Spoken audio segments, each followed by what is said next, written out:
સુરતમાં વિધવાનું શારીરિક શોષણ કરનાર કાળુ વગાસિયા સકંજામાં છે। આમ આદમી પાર્ટીનો પ્રવક્તા છે કાળુ વગાસિયા।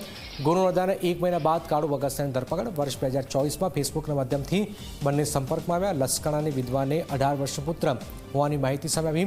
કાળુ વગાસિયાએ વિધવા સાથે અનેકવાર શારીરિક સંબંધો બાંધ્યા। લગ્ન ના પાડી દેતા જ મામલો પોલીસ સ્ટેશને પહોંચ્યો છે।